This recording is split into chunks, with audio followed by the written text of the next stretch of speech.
Bonjour et bienvenue à votre édition hebdomadaire de cette semaine d'Endautré, édition du 29 mars 2026.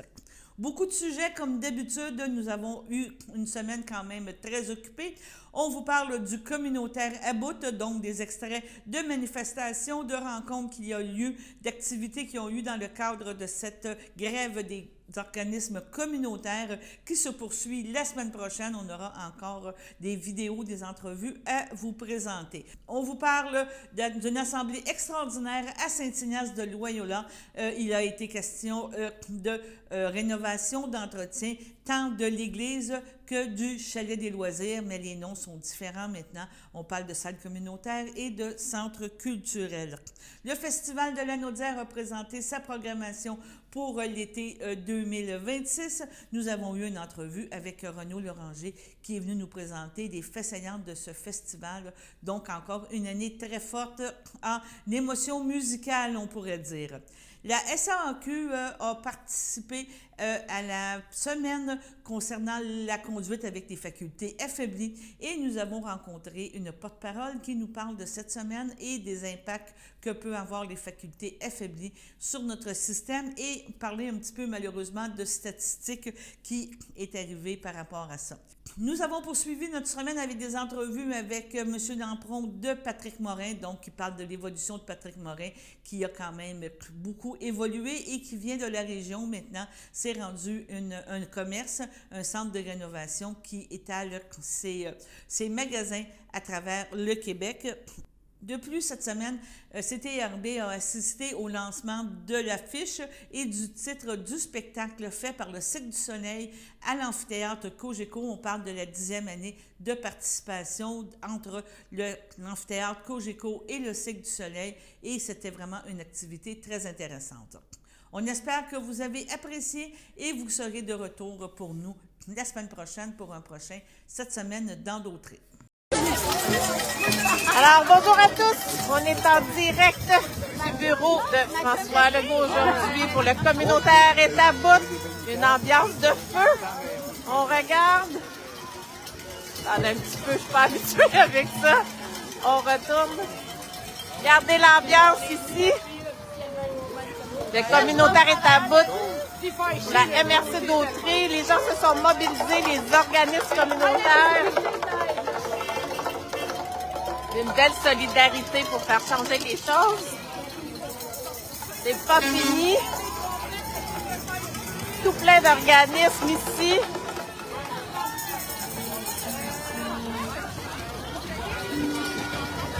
En direct de l'Assomption aujourd'hui.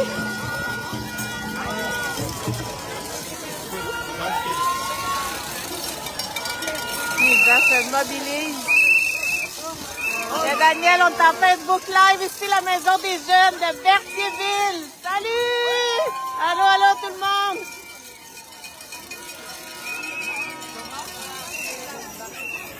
C'est pas fini, on attend encore des gens qui s'en viennent ici pour la prise de parole. On est avec la responsable. Isabelle, on est en Facebook Live sur le site du CABA. Juste un petit mot aujourd'hui. Tu es satisfaite du rassemblement? Oui! Oui! On lâche pas!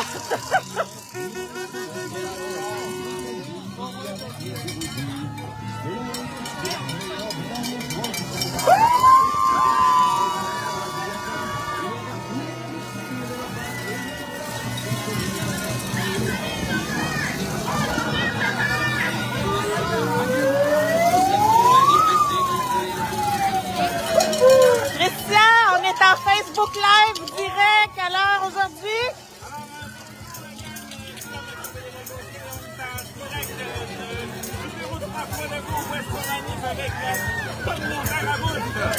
Il y a une belle ambiance ici, beaucoup de solidarité.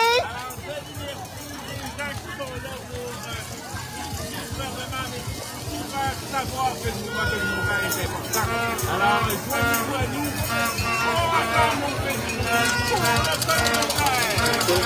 Merci.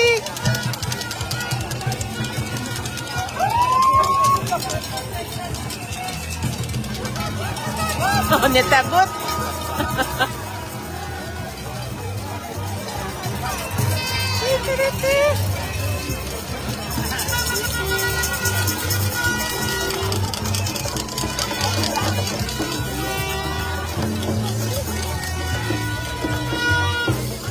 Pardon.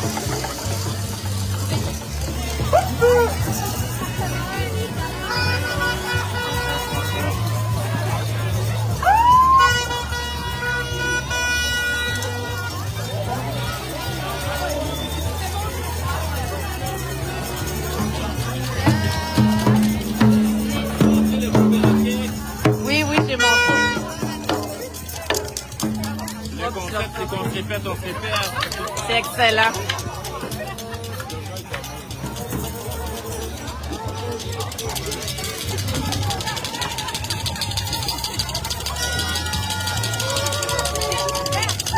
On est à bout de répéter. On veut du changement.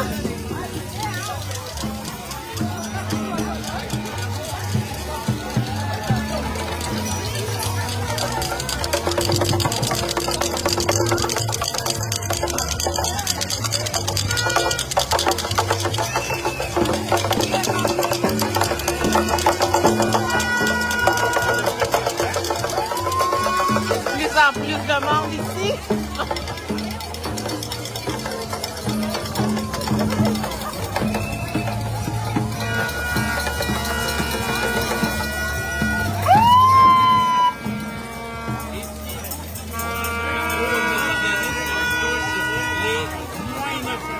À 199 ans. Donc, il y a des organismes familles, il y a des organismes aînés, il y a des organismes jeunes pour la pauvreté, pour l'alphabétisation, donc l'immigration, qui est aussi super important. Donc, il y a des parties qui sont là. Oui. Hey, même la ville de Saint-Gabriel, c'est pas. Voilà.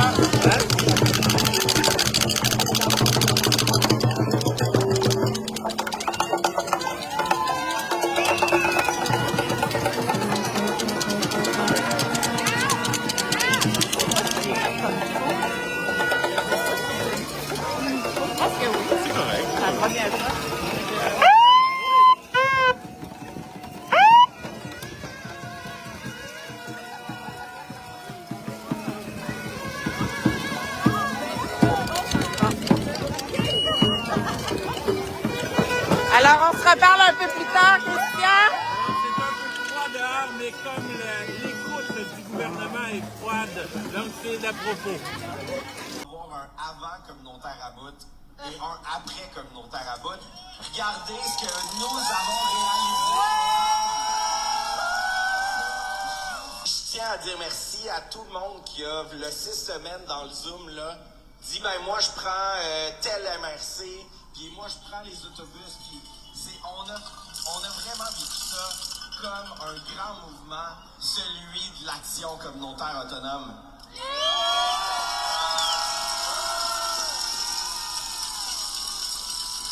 Juste avant, je vais faire une petite lecture, mais je voulais vous dire quelque chose qui m'a marqué cette semaine. Je regardais la bataille de Chypre. Avez-vous suivi ça? Ça fait quelques années que le gouvernement essaie d'endormir la population en n'arrêtant pas de dire des gros chiffres, hein? En parlant de milliards de dollars investis. Puis pourtant, on essayait toujours de montrer que c'était pas le cas. Puis là, ben, on a réussi la bataille des chiffres. La ministre Rouleau ne fait plus d'entrevues depuis lundi soir. Il y a une donnée qui est sortie cette semaine qui m'a fait capoter. Puis vraiment, je pense que vous allez capoter, vous, avec.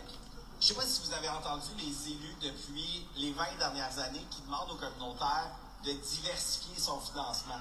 Hein, ils nous disent, allez chercher du financement, demandez aux fondations, ayez des idées originales.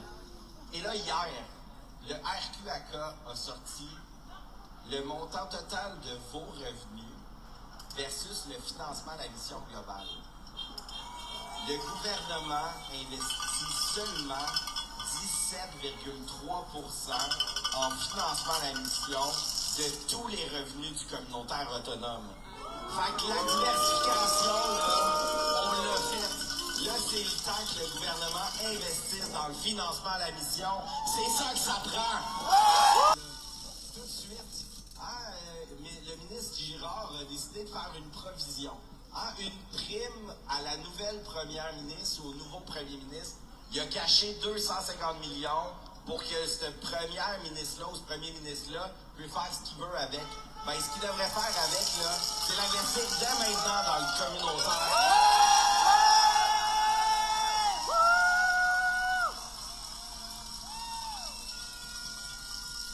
Bon, c'était même pas ça que j'étais censé vous dire, là. Mais j'étais pas capable de passer à côté. Il y en a qui l'ont vu. Cette semaine, je me suis promené dans le Québec à travers cette belle grève-là. C'était déjà prévu il y a quelques mois. Puis j'étais allé en Abitibi, en plein cœur du communautaire à bout. Il y avait quelque chose de vraiment trippant à vivre. Et ça m'a permis de réfléchir à notre mouvement. Vraiment, quand tu fais 7 heures de route tout seul, il s'en passe des choses dans ta tête. Puis Alex l'a dit tantôt, le mouvement communautaire autonome, c'est un mouvement de femmes. On est chanceux de vous avoir. Puis j'ai décidé de le mettre en mots parce que je vous côtoie depuis 28 ans. J'ai appris énormément à vos côtés. C'est vrai, je suis un gars. Je fais partie de la minorité dans le communautaire, mais sans vous, mesdames, le Québec irait mal.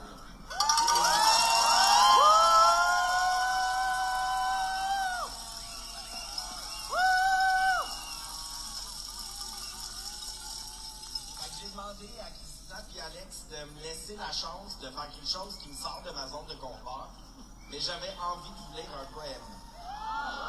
En revendication, c'est un peu moins habituel, mais je me suis dit que ça allait mettre la table après ça à nos revendications de chaque secteur de la COP.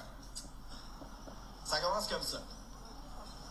Elles sont des milliers à choisir de faire autrement, à rassembler plus humainement, à œuvrer collectivement, à agir librement, et on ne pourrait pas s'en passer. Ces femmes qui ont choisi le communautaire se tiennent debout pour en finir avec la misère. Le financement à la mission globale doit augmenter maintenant. C'est capital.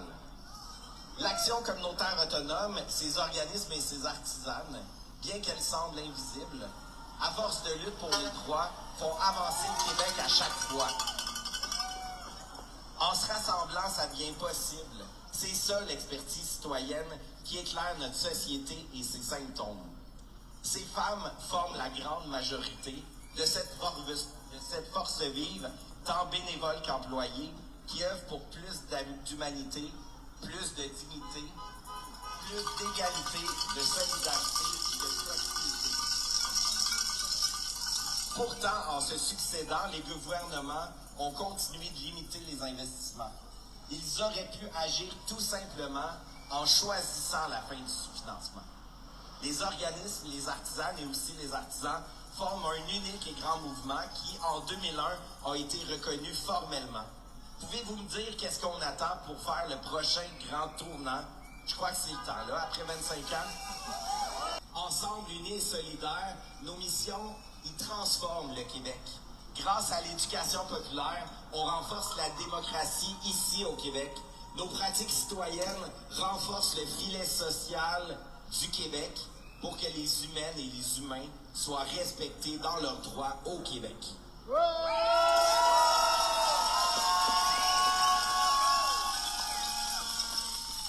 politique de reconnaissance de l'action communautaire a maintenant un quart de siècle et promettait un financement à la mission pertinent pour répondre aux besoins importants et aussi pour enfin offrir des salaires décents.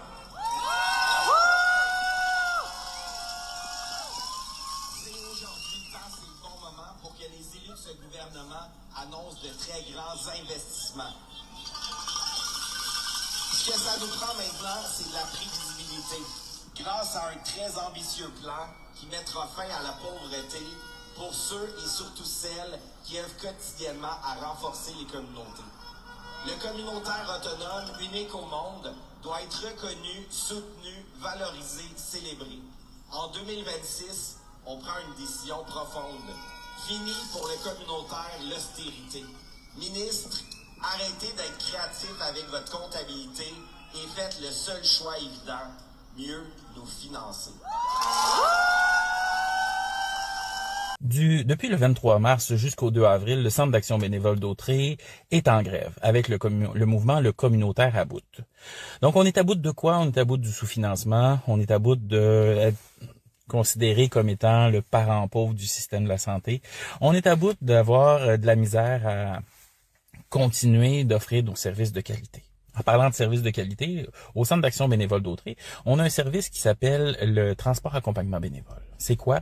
C'est des bénévoles qui vont chercher les gens chez eux, souvent des aînés, qui les amènent à leurs rendez-vous médicaux et qui les ramènent à la maison après. Donc, ce service-là, c'est essentiel. C'est plus de 6000 services par année. C'est des gens qui peuvent se rendre à leurs rendez-vous médicaux puis que s'ils peuvent pas y aller, ben, ça va coûter plus cher à la société.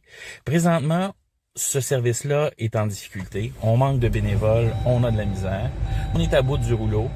On a besoin de gaz pour continuer parce que là, présentement, on a un carburant insuffisant. C'est des financements récurrents, solides, stables à la mission.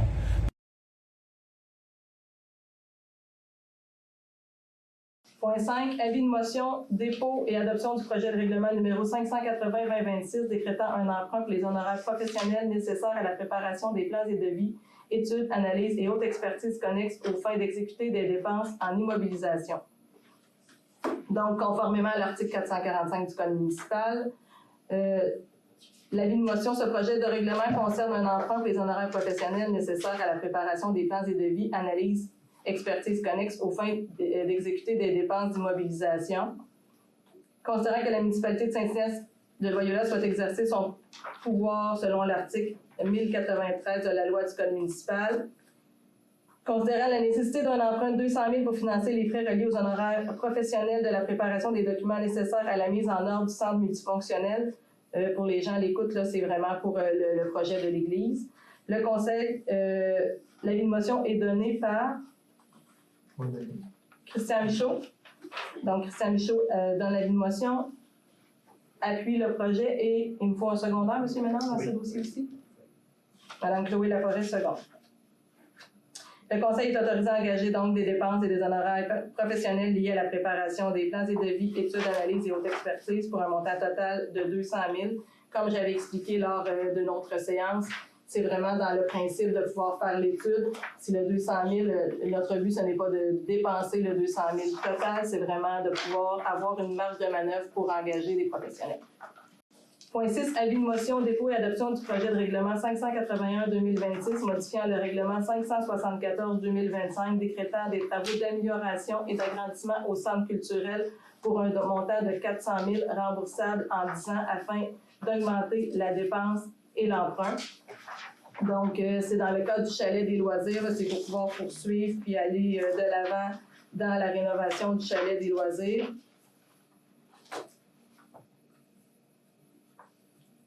Attendu que le montant de l'appel d'offres la plus basse est... excusez-moi. À la bonne place. Attendu que le montant de l'appel d'offres la plus basse est supérieur au montant estimé, que le montant additionnel servira à défrayer des coûts supplémentaires de l'offre de services et les honoraires pour les entrepreneurs en ventilation, climatisation, l'électricien et l'ingénieur. Attendu que la municipalité de Saint-Ignace de Loyola a décrété par le biais du numéro 574-2025 une dépense et un emprunt de 400 000 qui a été approuvé par le MAMACH en date du 3 décembre 2025, qu'il est nécessaire d'amender le règlement 574-2025 afin de pourvoir aux coûts excédentaires constatés lors de l'ouverture des soumissions. Attendu que l'avis de motion du présent règlement a été dûment donné à la séance extraordinaire du Conseil municipal tenue le 24 mars 2026 et que le projet de règlement a été déposé à sa même séance,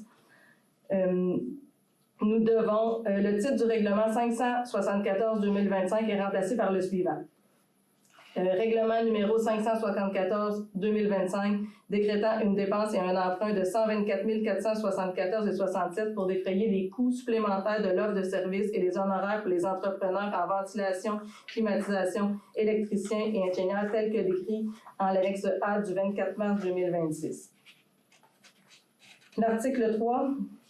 L'article 2 du règlement 574-2025 est remplacé par le suivant. Le Conseil est autorisé à dépenser une somme de 524 457 aux fins du projet de règlement. Aux fins d'acquitter une dépense décrétée par le projet de règlement, le Conseil autorise à emprunter une somme de 524 457,67 sur une période de 10 ans. Le présent projet de règlement entrera en vigueur conformément à la loi. Donc, le Conseil avait passé en décembre un règlement visant à octroyer un emprunt de 400 000 pour rénover le chalet des loisirs. Considérant l'ouverture des appels d'offres, les coûts ont été excédents. Donc, le Conseil procède à une mise à jour du règlement pour viser plutôt un règlement de 524 457,67. Ça me prendrait quelqu'un donner l'avis de motion. M. Louis-Vincent Bard donne l'avis de motion. Louis-Vincent Bard propose, ça me prendrait un appuyeur. M. Jean Latour appuie. Dépôt d'une demande d'autorisation pour l'ouverture à la Caisse populaire d'un compte dédié au projet de centre culturel au montant de 400 000 $.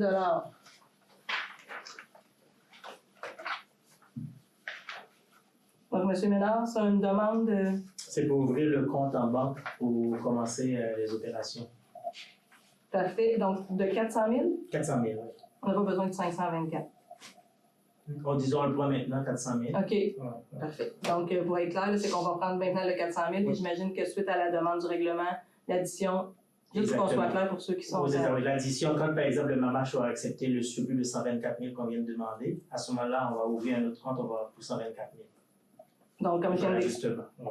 juste pour être sûr pour tous les gens qui nous écoutent, là, pour être clair, on avait déjà fait un emprunt de 400 000, donc on ouvre le compte en banque pour l'emprunt de 400 000, pour l'excédent de 124 000 suite à l'ouverture des appels d'offres. Donc, nous procéderons avec une augmentation par la suite. Parce que quand on ouvre le compte, Mme la mairesse, il faut déposer à l'aide du MAMACH, et la lettre du MAMACH, c'est de 400 000. Parfait. On ne peut pas déposer plus. Merci. Merci des précisions. Donc, autorisation d'un emprunt temporaire à la Caisse des Jardins pour les travaux au centre culturel. Considérant que pour procéder à l'exécution des travaux, la municipalité souhaite décréter un emprunt temporaire n'excédant pas 400 000 présentement, je répète, là, c'est présentement pour la première lettre qui avait été autorisée par le MAMACH, et qu'un emprunt temporaire au montant 400 000 soit réalisé auprès de la Caisse des Jardins d'Autrey afin de procéder aux travaux d'amélioration et d'agrandissement du centre culturel.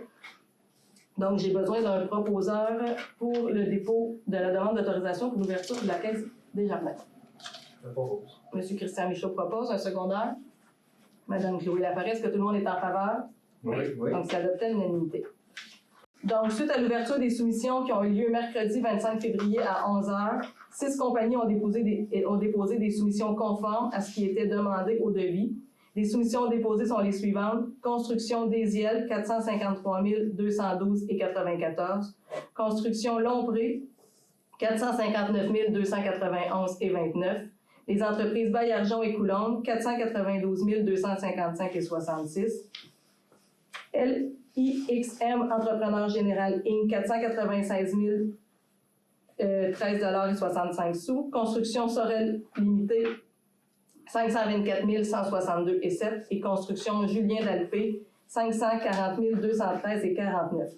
Considérant les 6 entrepreneurs ont déposé une soumission conforme à ce qui était demandé au devis, le plus bas soumissionnaire conforme était la compagnie Construction Désiel à 453 212, taxes incluses. Considérant la réception de la lettre de la promesse de financement de la ministre, par conséquent, il me faut quelqu'un pour proposer la résolution visant l'octroi du contrat au centre culturel à Construction Désiel. M. Jean Latour propose, un appuyeur. M. Christian Michaud appuie. Est-ce que tout le monde est en faveur? Oui. Donc, adopté à l'unanimité. On espère qu'il va faire plus beau au mois de juillet. Ben, là. je pense que oui. Puis c'est ça qui est amusant aussi, c'est que là, on est en pleine fin d'hiver. Et on se projette évidemment vers l'été, puis on se dit, hey, Ça s'en on est vient. quand même très chanceux. Ça s'en vient. On pense à tout ce qui s'en vient, à tous les beaux concerts qui nous attendent. Puis ça donne envie, non? On a envie un peu de sortir de la grisaille, Oui, puis du froid. de la chaleur puis, et voilà. d'être enveloppé par de la musique Ouais, classique, des ouais. choses comme ça.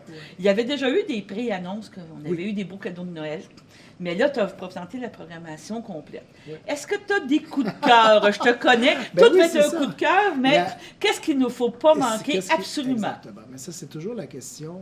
Toi, tu me la poses, puis d'autres me la posent aussi. Puis il faut toujours faire attention parce que je me dis, évidemment, chacun des concerts a une place particulière dans ma tête, dans mon Oui. cœur, parce que chacun représente une idée, un projet, une collaboration aussi avec des gens que que j'aime, que j'admire, puis dont je suis heureux de partager le travail avec le public. Mais c'est sûr que si tu me forces à t'en nommer quelques-uns, bien, on ne peut pas passer à côté du fait, par exemple, que pour la 3e, en fait, même pour la 4e année, Yannick Nézet-Séguin nous offre un opéra en version concert, donc à l'amphithéâtre, qui est une espèce d'avant-première d'une nouvelle production de ce même opéra qui va inaugurer au Metropolitan à Mais New York ça devient presque une tradition. dans la là. saison 2026, dans la saison suivante, en fait. Et là, cette année, c'est le Macbeth de Verdi, en clôture du festival, encore une fois, donc le 2 août. Puis Macbeth donne un peu le ton, même si c'est le concert de clôture, Macbeth donne un peu le ton à l'ensemble de la saison, parce que la question fondamentale dans cet opéra-là, ben, c'est celle du pouvoir, de l'exercice du pouvoir, de la fascination que le pouvoir exerce sur l'âme humaine. Et puis, il y a plein de déclinaisons de ça, en fait, partout dans la saison. Donc ça, c'est un exemple, en fait. On peut pas... C'est comme tu dis, oui, ça devient une sorte de tradition. En fait, c'est un incontournable. Et puis, ça fait partie de la signature du festival. La signature lanaudoise.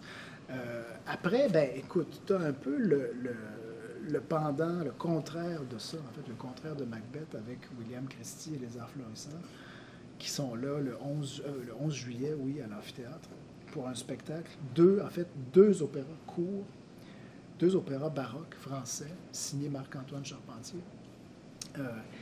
qui nous parlent, en fait, c'est des opéras qui sont écrits, surtout les Arts florissants. En fait, c'est que, ça va t'amuser, ça, tu connais William Christie, les Arts florissants, ils viennent depuis plusieurs années. Oui.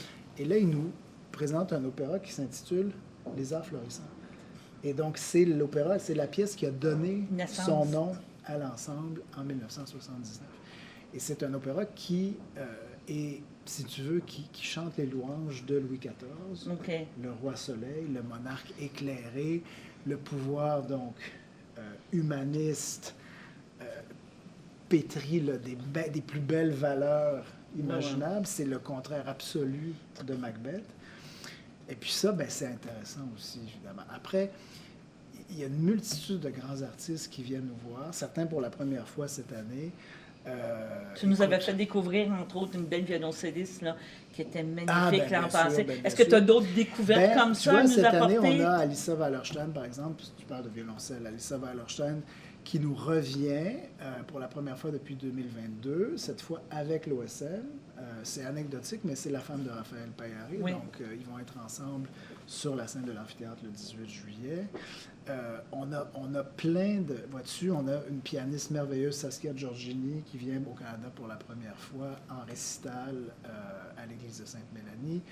On a Julie Fuchs, sublime soprano, qui est peut-être une des 3, 4, 5 plus importantes, là, vraiment, dans sa génération aujourd'hui, qui est fêtée, célébrée, Julie, un peu partout, sur les plus grandes scènes, à Paris, à Vienne, à Londres, etc., etc., et qui participe, Julie, donc, au concert d'ouverture, le 4 juillet, et qui nous offre un récital aussi, après ça, à l'église de Saint-Ambroise, quelques jours plus tard.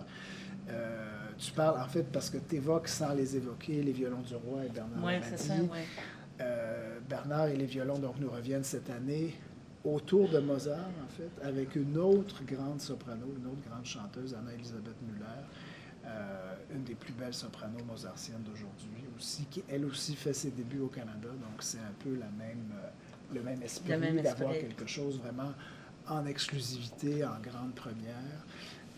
Après, on a des artistes qu'on connaît, qui sont déjà venus, mais pour la plupart ne sont pas venus nécessairement depuis très longtemps. Je pense à Jean-Yves Thibaudet avec l'OSM, je pense à Étienne Dupuis, un des plus beaux barytons d'aujourd'hui, qui, c'est aussi une anecdote, mais c'est amusant, est originaire de la région, de Repentigny. Étienne s'est plus produit avec nous depuis... des lustres, comme on dirait.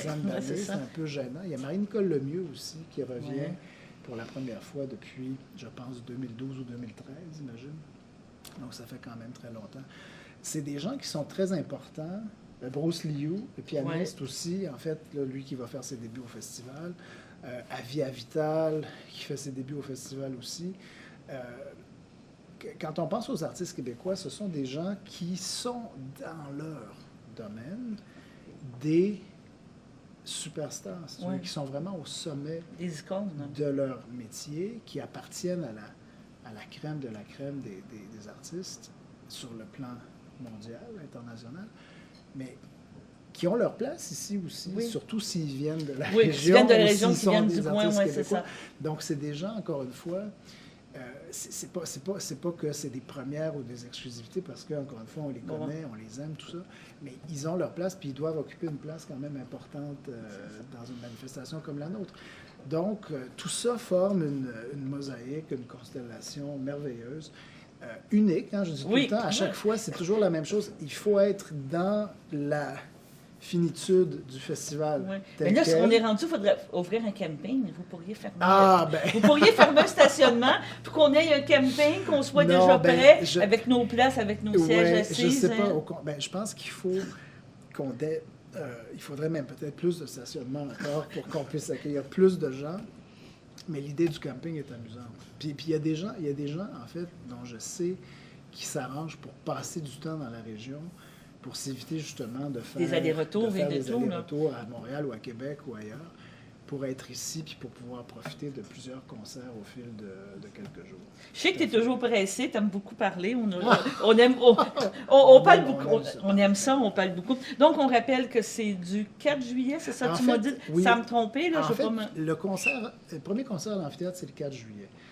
Mais cette année, il y a quelque chose de tout à fait particulier. Si tu veux, il y a 2 concerts d'ouverture. Il y a un concert le 3 juillet, gratuit, à la Place Bourget. Merveilleux. Une espèce de concert festif, vraiment, avec un groupe québécois qui s'appelle Octopus. Octopus, qui nous propose des morceaux, de la musique classique, mais aussi des choses d'inspiration un peu plus folklorique, la musique klezmer, des choses comme ça. Puis c'est une manière un peu différente de lancer l'été, de lancer le festival. Donc on dit officiellement, le festival commence le 3, le vendredi 3, et se déroule jusqu'au 2 août. C'est le format habituel sur 5 semaines. Avec des films, j'imagine encore. Toujours, le cinéma, bien sûr. Et une journée porte ouverte. Les concerts, la journée porte ouverte à l'amphithéâtre, le 5 juillet. Les concerts en église, évidemment, les concerts hors les murs, ce qu'on appelle les concerts hors les murs dans des lieux inusités là, dans la région. Il y en a 5 à nouveau cette année. Écoute, on va que du bonheur. Puis franchement, c'est toujours la même chose, mais ça vaut la peine de le répéter. C'est une manifestation, le Festival de la Naudière, qui en est presque à son cinquantenaire. 2027, ça va être la 50e édition. Moi, je me souviens très bien de la 25e en tant que spectateur. Puis même, on va dire, des 10, presque 15 éditions précédentes quand je vivais à Joliette. Oui, c'est ça, oui. Je te grandissais, puis j'étais très, très excité, très intéressé par tout ça. C'est une institution très importante, la Naudière, et elle appartient vraiment aux gens. Elle appartient au public, elle appartient aux gens d'ici, pas seulement à tes auditeurs. Oui, c'est ça. Mais les gens de la région, je les invite vraiment à en prendre possession, à se l'approprier, puis à vivre avec, à en profiter. Je pense évidemment, tu sais, toutes les époques ont leurs défis, leurs problèmes. On vit en ce moment dans une époque de grands tumultes, enfin, de grands mouvements, on va dire en tout cas. Mais il y a des choses comme ça dans les œuvres artistiques, dans la musique, dans d'autres domaines aussi, qui sont des socles, qui sont des socles, des ancrages sur lesquels on peut vraiment s'appuyer. Retrouver une sorte de sens aussi, de sérénité, une forme de stabilité, de sérénité.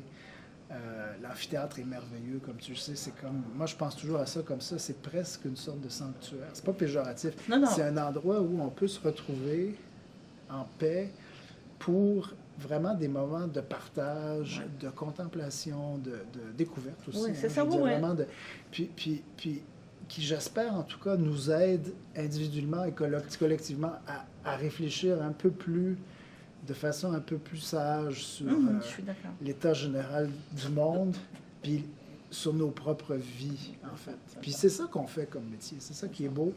Puis encore une fois, j'invite les gens à en profiter. Il y a des nouveautés cette année, par exemple. Tu sais, il y a une passe pelouse, par exemple. Tu vois, ça, c'est nouveau, c'est très intéressant. Les détails sont sur le site. On va en parler avec C'est la ça, conférence. exactement. Il y a plein de choses comme ça qui accentuent ou, en fait, confirment aussi l'accessibilité qu'on essaie de proposer aux gens.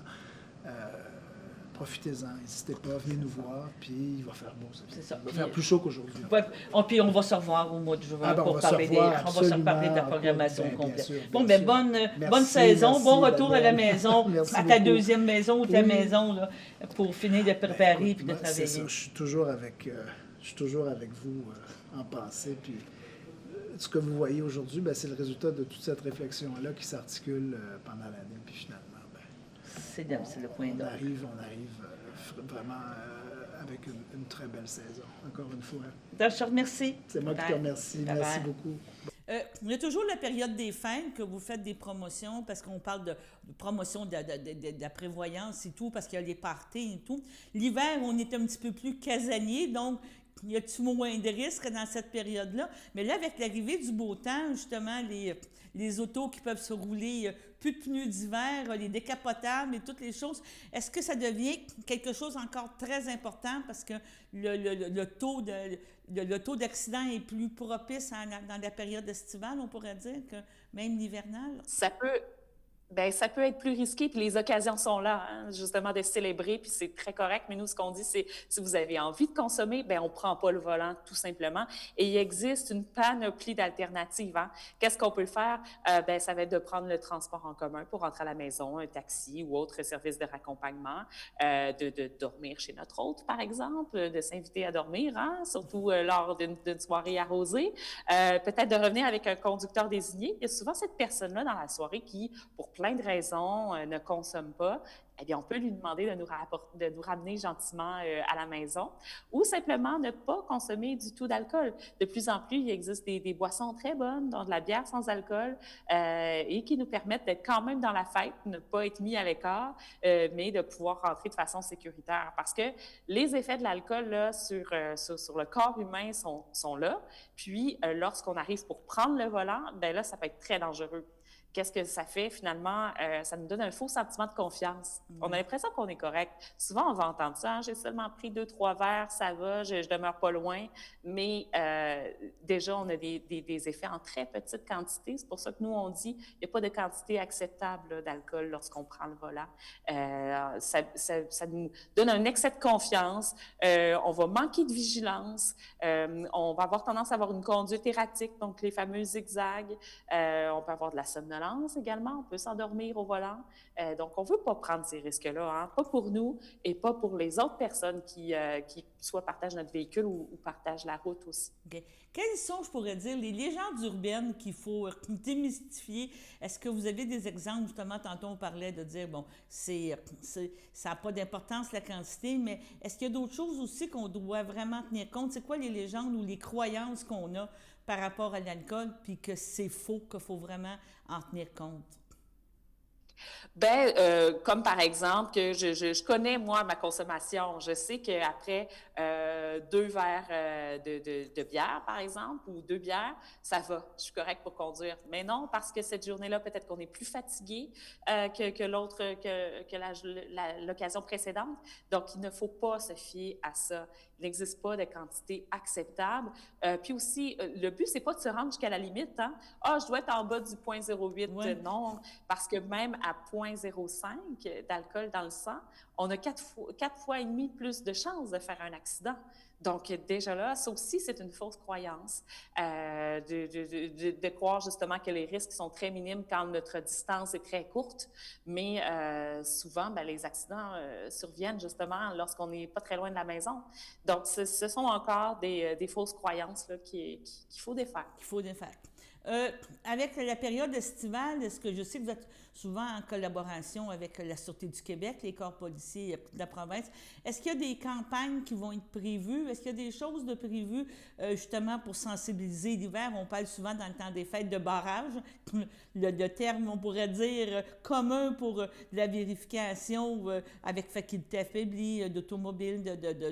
Est-ce que c'est encore actifs en été, en période estivale? Oui, ben nos collaborateurs, les policiers, sont sur le terrain. Donc oui, il y a souvent une présence plus accrue des policiers sur les routes pendant les vacances estivales, notamment pendant les vacances de la construction également.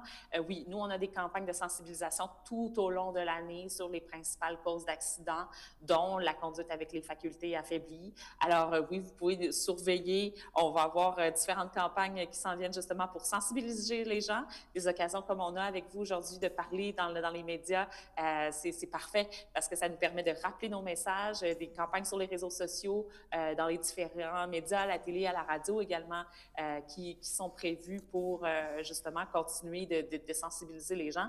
Puis on le martèlera jamais assez, le message. Justement, quand on boit, quand on consomme, on conduit pas. Ça vaut pour l'alcool, mais ça vaut également pour le cannabis, qui est légal depuis quelques années, mais c'est pas parce que c'est légal d'en consommer que c'est légal d'en consommer et de conduire. C'est ça. Donc, les conséquences sont les mêmes que pour l'alcool. Alors, ça aussi, on fait attention. Puis, les excès de médicaments ou certains médicaments qui altèrent la conduite, ça aussi, ça fait partie des facultés affaiblies. Alors, ça aussi, faut faire attention. Puis, vous l'avez dit, la période printanière qui s'en vient et par la suite, la période estivale, l'arrivée des beaux jours, là, des fois, ça apporte certaines personnes à baisser la garde, mais il faut pas. Au contraire, parce qu'on veut pas gâcher nos vacances. Je vais vous relancer en terminant sur le thème conduite avec faculté affaiblie.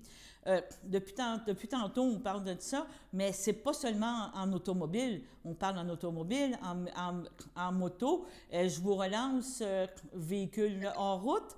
Vélo, je vous questionne là, sur quand on parle de conduite, jusqu'où ça va? Parce qu'on a quand même le vélo aussi qu'on est sur les routes, là. Mais vous avez entièrement raison. Lorsqu'on emprunte la route, peu importe notre moyen de transport, là, que ce soit même à pied, quoiqu'à pied, on a un petit peu moins de risques, mais il faut faire attention aussi. Parce que si on traverse les rues et qu'on est imprudent, qu'on a consommé, ça peut être dangereux. Donc, peu importe notre mode de véhicule, on doit avoir 100% de nos facultés, idéalement, quand on emprunte la route. Donc, oui, ça vaut pour les motocyclistes, les automobilistes, mais les motocyclistes également, et les cyclistes aussi. C'est pour ça que l'idéal, c'est un agréable partage de la route entre les différents usagers. Alors, on est vigilant en tout temps et on s'assure d'être au meilleur de nous-mêmes, finalement, quand on prend la route. C'est ça. Donc, on rajoute aussi les véhicules hors route. Là, je vous relance aussi, mais que ce soit les 4 roues, des choses comme ça aussi, c'est assujetti à la loi, là, au point 08. Nous, du côté de la Société de l'assurance automobile du Québec, on va vraiment se concentrer justement sur le réseau routier. Mais bien entendu, là, oui, il y a différentes réglementations qui peuvent s'appliquer pour s'assurer que, oui, tout le monde soit en sécurité. Puis avec la période hivernale, les motoneigistes, naturellement, là, doivent faire preuve de vigilance. On parle de sécurité, on parle de prévention des facultés affaiblies. Dans la Naudière, on parle de quoi comme statistique au niveau des facultés affaiblies? Bien, ce qui est intéressant, c'est que pour l'ensemble du bilan routier, là, donc toutes causes confondues, on a, dans le dernier bilan routier, il y a une baisse des décès de 4 % environ. Mais par contre, quand on regarde les conducteurs décédés qui avaient de l'alcool dans le sang, il y en avait 38 % des conducteurs décédés sur la route qui avaient de l'alcool dans le sang. Et c'est un peu plus que la moyenne au Québec qui est de 34 %. Donc, particulièrement pour la région de la Naudière ainsi que d'autres régions au Québec, là, mais c'est un peu plus élevé que la moyenne au Québec. Alors, il vaut mieux redoubler de prudence. Bon, bien, je vous remercie beaucoup pour cet court entretien, mais qui remet les pendules à l'heure avec l'arrivée de la belle saison estivale. Puis, c'est bien qu'on ait une semaine, justement, pour la prévention des facultés affaiblies. Et on va espérer qu'on n'ait plus besoin de semaine pour que le problème soit résolu. Mais pour l'instant, bien, c'est important d'en parler puis de continuer dans la bonne voie. Merci. C'est ce qu'on souhaite. Soyez prudents, puis merci de nous avoir accordé cette entrevue. Je veux pas me lancer dans quelque chose, peut-être vous me corrigerez, mais tantôt vous me parliez, vous aviez 2000 employés, il y a 900 employés dans la région. Je pense aussi qu'il y a eu un centre de formation qui était fait. L'important pour vous, c'était de former vos employés, s'assurer qu'ils sont compétents dans chaque domaine. Hein? C'est une priorité pour nous, vous avez parfaitement raison. On a un centre de formation ici, dans notre siège social à Joliette. qui est vraiment fait pour former l'ensemble de nos employés. C'est hyper important pour nous. Puis nous, dès l'embauche, nos employés doivent passer par le programme de formation ici, tout dépendant du secteur d'activité dans lequel ils vont œuvrer. Mais si une personne œuvre en plomberie, bien, il va avoir il va avoir une formation en plomberie, il va y avoir des fournisseurs de nos produits de plomberie qui vont venir leur indiquer comment ça fonctionne, c'est quoi les produits, pour être sûr que quand on arrive en magasin, bien, on est capable de donner un service qui est approprié aux gens. Donc, ça, c'est une priorité, là. Donc, on va revenir un petit peu, on parlera d'autres points, mais là, quand vous me parlez de services et tout, je vais vous amener sur le point que les anciennes publicités, on parlait qu'on peut aller sur Internet, mais vous êtes en magasin justement pour aider le consommateur, le répondre. Et là, vous lancez une nouvelle campagne de publicité qui s'appelle maintenant, vous avez changé le nom au lieu de Patrick Morin, ça va être Pratique Morin. C'est encore là une volonté de dire à la clientèle que le service à clientèle, la formation, l'information est là. Exactement. Fait qu'avec notre thème maintenant, on va dire Pratique Morin, c'est Patrick Morin. Donc, c'est le but qu'on essaie de faire travailler. Puis les gens se posent la question de dire, si je vais chez Patrick Morin, bien, je vais trouver quelque chose de pratique, que ce soit un conseil, une information, le produit, la qualité du produit et le prix, évidemment, par la suite. Donc, tout vient ensemble. Et puis, en plus, avec le programme qu'on a maintenant, de dire, bien, peu importe le prix que vous trouvez ailleurs, on égalise le prix. Donc, pour être sûr que le prix ne devient plus un facteur de choix, mais bien de choisir le produit que le client veut vraiment. Et c'est sûr que le prix va être le meilleur qu'il va payer. Donc, c'est un petit peu l'optique, là. OK. Je vais vous relancer sur le côté, on pourrait dire, entrepreneur, que vous donnez du très bon service. On a cette partie-là, mais vous avez développé aussi un créneau pour les entrepreneurs, les contracteurs, pour être capable de bien les fournir. Entre autres, je regarde de Berthierville, je sais que vous ouvrez plus de bonheur. C'est frustrant pour nous quand on veut commencer à faire des choses chez nous, mais qu'il y a une entrée, un service pour corporatif, on pourrait dire. C'était important pour vous aussi d'offrir ce service-là? C'est très important. Je dirais que depuis 5 ans, 6 ans, notre proportion de notre chiffre d'affaires était à peu près au départ à 25% au niveau du contracteur, entrepreneur, et 75% au niveau du consommateur. Maintenant, on est rendu à peu près à 40% au niveau de l'entrepreneur, 60% au niveau du consommateur, mais on n'a pas baissé en termes de chiffre d'affaires. C'est carrément la portion contracteur qui est passée de 25 à 40. Donc, une progression importante au niveau de ce marché-là. Parce qu'on trouvait que dans la région, il y a eu quand même une croissance importante dans la Naudière, suite à la pandémie, entre autres, avec le déplacement urbain des gens de la ville qui allaient plus vers les régions. Et puis, pour nous, ça a été un développement majeur. On s'est dit, on ne peut pas laisser passer ce marché-là. Donc, on doit être plus présent au niveau des contracteurs. Puis l'autre chose, ça te permet d'avoir un équilibre entre tout dépendant de ce qui se passe dans l'économie. Donc, des fois, ça peut être favorable aux consommateurs comme pendant la pandémie. Donc, là, le fait d'avoir les consommateurs, ça nous aide. Puis là, quand on tombe dans des moments un petit peu comme l'an dernier ou les 2 dernières années, où que le consommateur est un peu moindre, mais le contracteur augmente. Fait que ça nous maintient toujours une stabilité au niveau de l'entreprise pour être sûr qu'on n'a pas de baisse. Et je vous ramènerai peut-être un autre point. Moi, comme consommateur, si vous achetez en gros, je risque d'avoir un bon prix aussi. Tu sais, si vous avez une quantité de bois, comme exemple, on prend dans le bois, dans certains produits, bien, le fait que vous ayez du côté commercial, bien, ça vous fait un pouvoir d'achat un petit peu plus intéressant. Parce que c'est sûr, c'est pas moi, la quantité de vis que j'achète dans l'année qui va faire que vous allez avoir un gros volume dans les vis ou dans les clous. Là. Les contracteurs achètent les gros volumes qui permet aux consommateurs d'avoir des meilleurs prix, tout simplement. Vous avez raison. Oui. OK. En terminant, tantôt, on a parlé un petit peu de votre vision, mais vous voyez où dans 5 ans, dans 10 ans, le king de la construction, le king en jardinage, le king en meubles de jardin, des choses comme ça? C'est quoi votre objectif final, on pourrait dire? Qu'on soit le leader au niveau du service et d'offrir des produits dans différentes gammes, que ce soit dans le saisonnier où on parlait au niveau du barbecue, du saisonnier, des procès de façon, et ainsi de suite, que des matériaux ou des services entre qu'on peut aider les gens, mais qu'on soit les leaders québécois là-dedans, qui fait sa place, qui permet d'offrir vraiment un service très, très près au client et que le client se permet de dire « Hey, Patrick Morin, là, si je vais là, c'est sûr qu'ils vont m'aider. Donc, c'est sûr que je vais avoir un service adéquat ou un conseil adéquat pour m'aider à faire le projet que je désire. Donc, c'est vraiment notre objectif 1. Puis en termes de taille d'entreprise, c'est sûr, avec l'investissement qu'on a fait dans les 2 dernières années, avec un agrandissement quand même majeur de notre entrepôt ici à Joliette, on a doublé carrément la superficie. Donc, c'est dans le but d'être capable d'ajouter d'autres magasins à notre flotte, qu'on pourrait dire. Oui. Donc, dans différentes régions, c'est certain que l'objectif 1, c'est d'ajouter quand même quelques magasins au groupe, là. Ça, c'est certain. Bon, mais je vous remercie. On va dire longue vie à Patrice Morin aussi, qu'on va continuer de regarder la map. Puis dans le coin ici, je pense qu'on va être fiers des réalisations qu'il y a eu au fil des années. Tantôt, vous me parliez de 65 ans. Que donc, dans le fond, ici, facilement, depuis une 60aine d'années, on a un Patrice Morin. Puis je pense que les gens veulent le conserver et continuer de l'utiliser, on pourrait dire. Parfait. Bien, un gros merci pour l'invitation. On va faire notre mieux pour être présent pour tout le monde. D'accord. Je vous remercie. Merci beaucoup. Merci. Est-ce qu'il y a d'autres choses que vous vouliez rajouter ou vous êtes content de la tournée? Non, je pense que c'est parfait. Je pense que ça fait un très bon résumé. C'est bien. Très bien.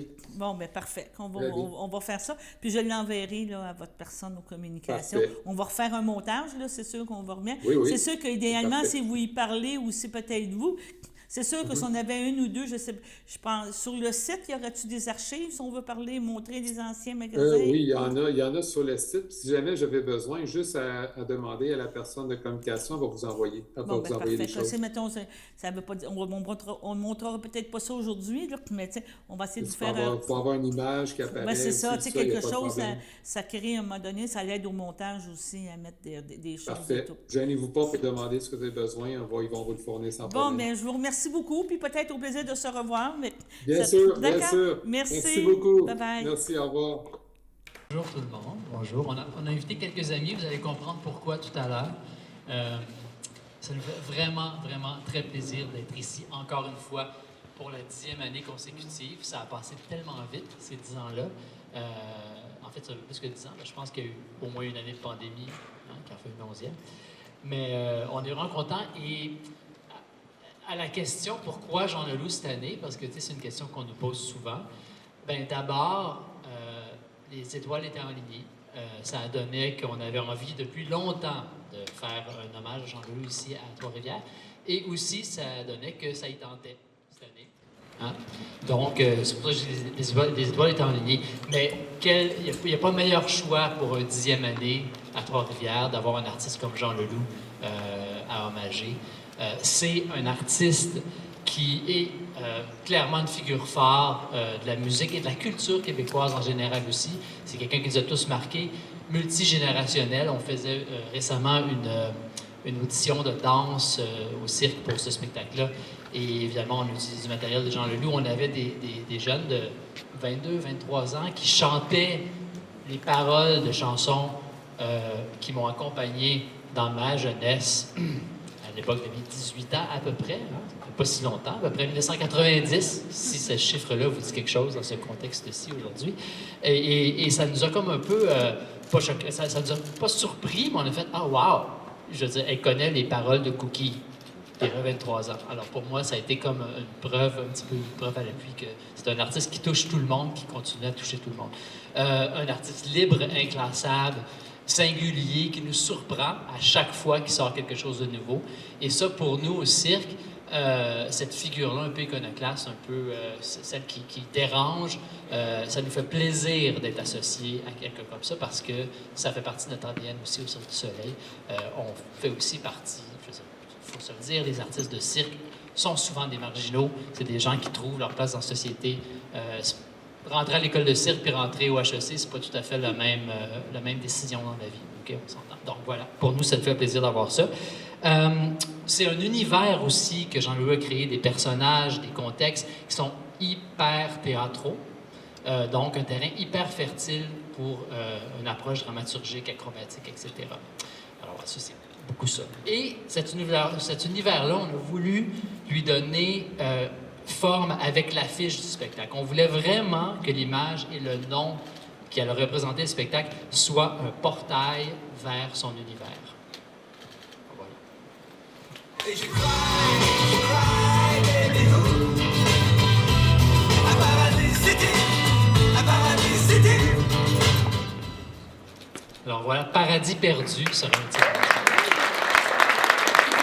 Pourquoi Paradis perdu? La recherche du paradis perdu, c'est un thème qui est récurrent depuis le tout début de Jean Leloup. Dès son premier album, il y a toujours dans son œuvre une forme de recherche et d'exploration par rapport au paradis perdu. C'est un thème qui évoque l'imaginaire à la fois doux et amer, entre quête, errance, liberté propre à l'univers artistique de Jean Leloup.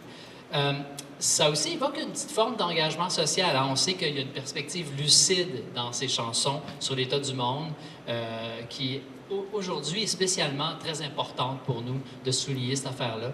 C'est pas quelqu'un qui voit toujours la vie avec des lunettes roses et on apprécie ça dans son œuvre. Donc, on voyait beaucoup de richesse. Marie-Ève va développer un petit peu sur ce thème de paradis perdu tout à l'heure.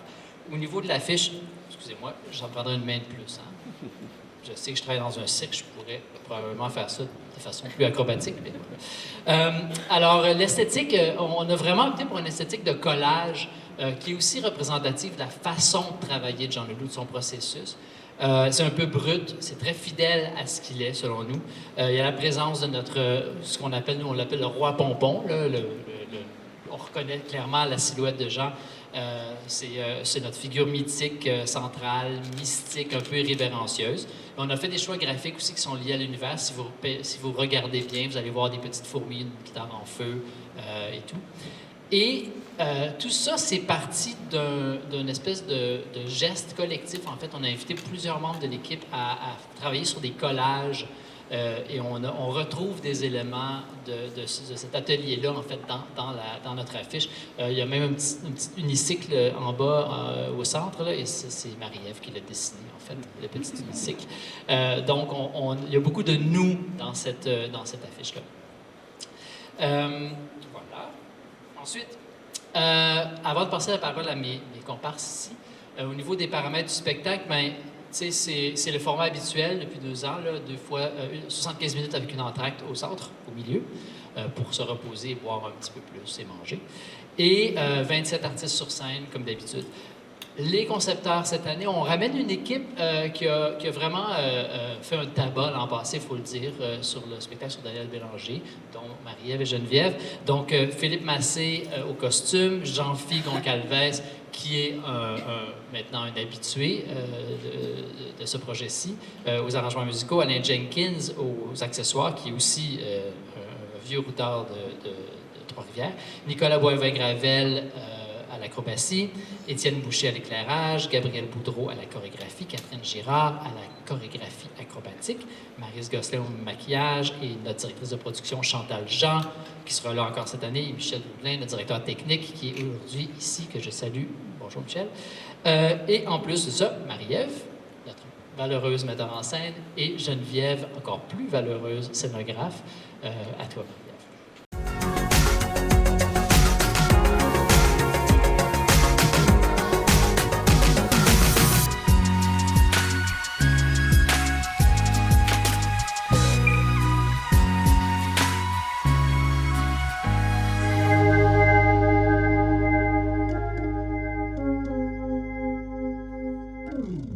Salut tout le monde, ici Daniel Grenier pour vous parler des télévisions communautaires autonomes.